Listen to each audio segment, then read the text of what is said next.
Do you believe that everything happens for a reason? I know I try to believe that. What's up, everybody? Welcome back to One Day at a Time. I'm your host, Brandon. If you don't already know that, if you're new, thanks for checking it out. If you've been here, thanks for coming back. Today, I want to talk a little bit about everything happening for a reason. It's a concept that a lot of people say to focus on to try to be more positive about things, and it's something that I have struggled with in the past, but I've held on to the fact that everything happens for a reason. And sometimes the reasons, we don't know them right away. You'll see them later down the road, whether it's a week, whether it's a month later, whether it's a year later. But I try to hold on to everything happens for a reason. Especially when there's things that happen that challenge what I was going for or what I expected to happen. You know, the saying everything happens for a reason does mean a lot to me because the more that I focused on it, the easier it is to look past like this individual incident wasn't great, but what's at play here? What's the bigger picture? And it's something that's meant so much to me and my wife that our wedding anniversary is actually October 23rd.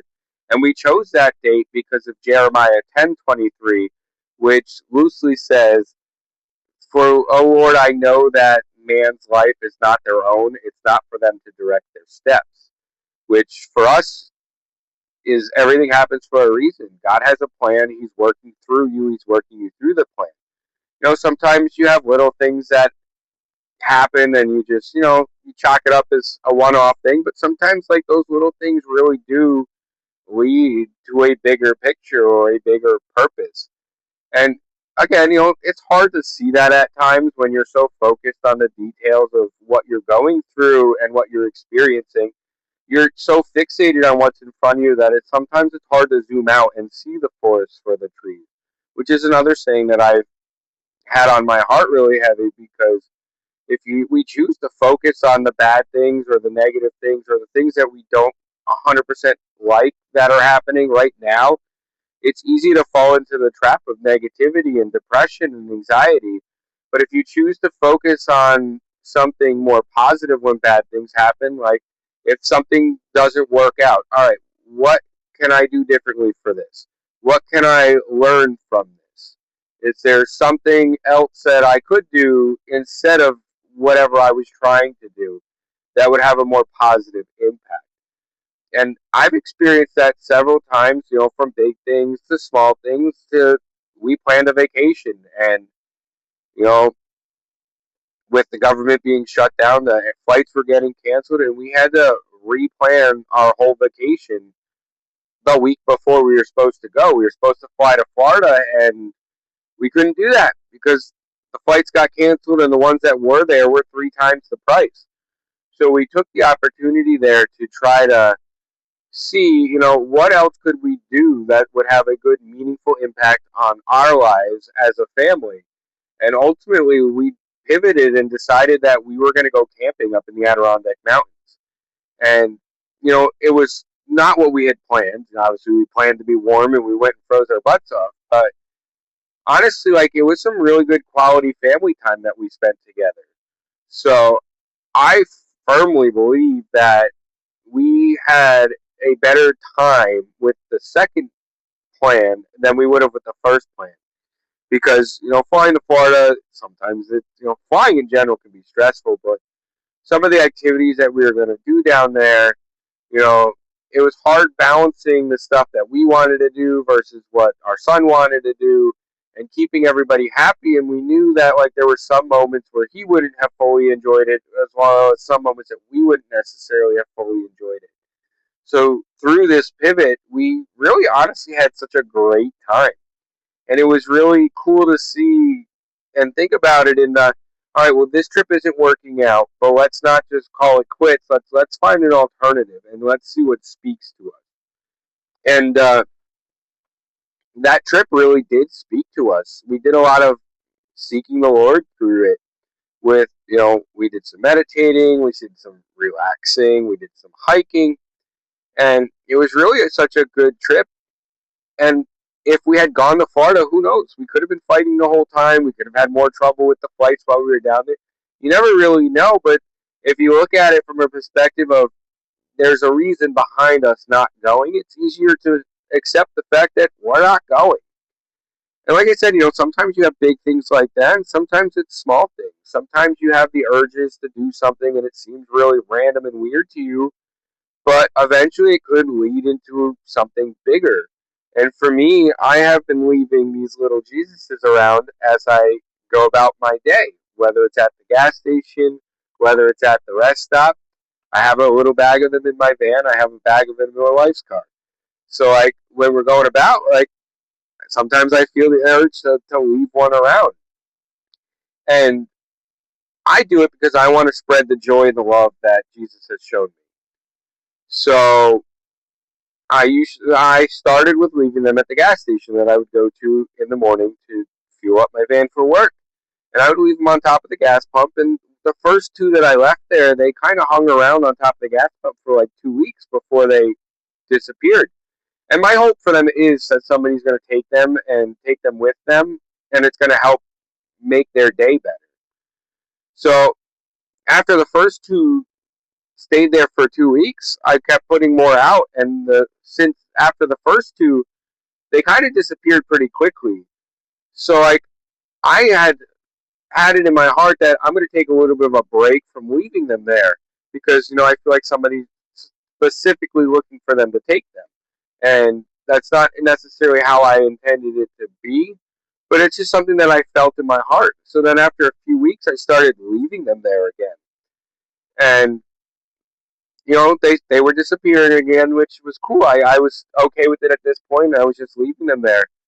And then there's a guy that works at the shop across the street, but also helps out at the gas station.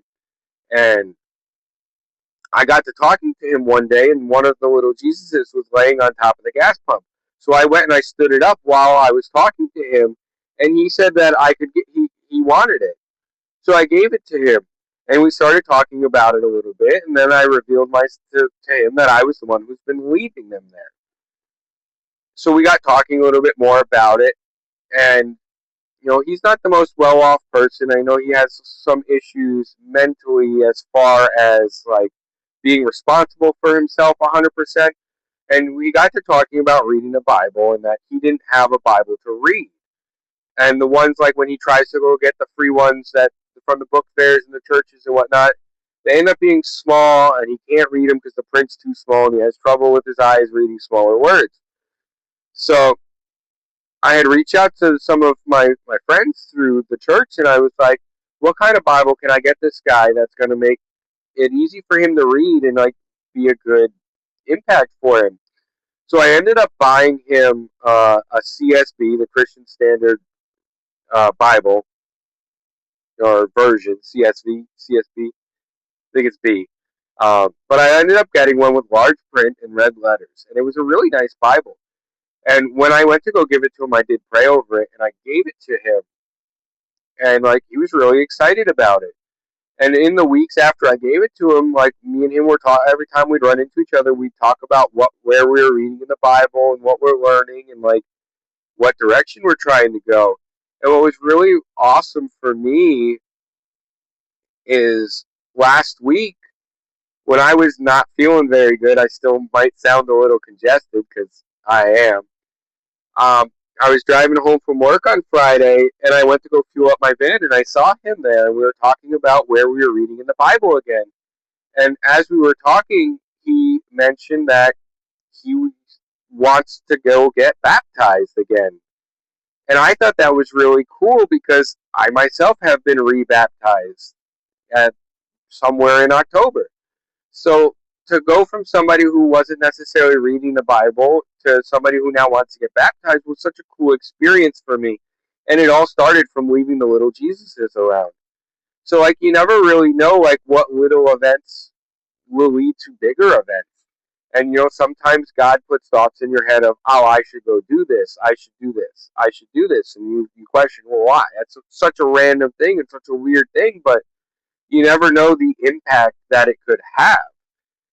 For me, like I've noticed a lot of things with these little Jesuses. I went out to a restaurant once and we were hiding them around, and people saw that we kind of snuck them in there, and they started talking about Jesus. And then as I was leaving, I left another one, and the gentleman's like, "Oh, can I have that?" I said, "Absolutely. That's what they're there for. I'm leaving them for people to take with them because Jesus has made such a huge difference in my life that I want to be able to spread the light and the love to others. And if these little figures are the way that I can do it, like, it's been really cool." So I do try to believe that everything does happen for a reason, and sometimes it's hard to see that at times when you try really hard for things to go one way and then they go the opposite way, and you're like, "Well, I don't understand. I did everything right and it still didn't work out." And it's just because it doesn't work out doesn't necessarily mean that you did something wrong. Sometimes things just don't work out. And I know I talked about it in the last video with sometimes bad things just happen. Sometimes it's not necessarily God doing it. Sometimes it's not the devil doing it. Sometimes bad things just happen, but there's lessons that can be learned through it. God will use any opportunity to teach you, to grow you, to to help build your faith, honestly. And it's really cool if you keep an open mind to things like that to see what else could be at play here. And for me, like with anxiety and depression, it's easy that when things aren't working out, that you focus so heavily on the negative aspect of, "I really wanted to do that. It didn't work out. I did everything right and it still didn't work out. This really sucks." But if you switch your focus and be like, "All right, cool, that didn't work out. I really wanted to. I was excited, but what can I learn from it? What can I do differently for next time so that way it will work out? What can I do differently now instead of what I was already trying to do?" And when you stop and shift your focus on the positive, if you will, of what could I learn, what can I do from here, it really kind of stops you in your tracks from focusing on the negative. And instead of digging yourself deeper into the hole of darkness, it forces you to change your perspective. And that's something that I've been working on so much since I was saved, is just shifting your focus. Because if you start getting anxious or depressed and you just sit there and meditate in it and focus on, "I feel like crap," you're going to keep feeling like crap. But if you stop yourself and say, "I feel like crap. I don't want to feel like crap. Why do I feel like crap? And how do I fix that?" And start reaching out to people, praying to God, or just thinking about something different or anything, honestly, other than the darkness, it'll go away. And that's something that I fully believe. And it's something that I've definitely experienced both ways, with moments where I didn't shift my focus and it just got worse and worse, and times where I did shift my focus and it was gone as quickly as it came up. Because the enemy's going to keep trying to attack us, no matter what. No matter how good you do, the enemy wants to bring you back down the other way. And, he doesn't have to drag you to hell, like I said before. He just got to distract you from heaven. So the more that you shift your focus to God, the Bible, prayer, worship, and the people around you, the easier it is to overcome the darkness and show it that it really has no control over you. So the next time something does happen that wasn't necessarily what you planned, I challenge you guys to shift your focus, shift your mindset, and think, why did this happen? What can I learn from this? What can I do differently next time? Is there a lesson in this? Is there something I can learn from this? Is there someone else that I can bless through this? And see how much that makes an impact on you guys. But no, thanks for sticking around. I'm still loving these videos. Not a single note, not a single script, nothing today. And I'm getting better. I'm getting more comfortable in front of the camera. I'm getting more comfortable talking to you guys. So, thanks for sticking around. If you have any suggestions, comments, questions, leave a comment down below. And until next time, take everything one day at a time.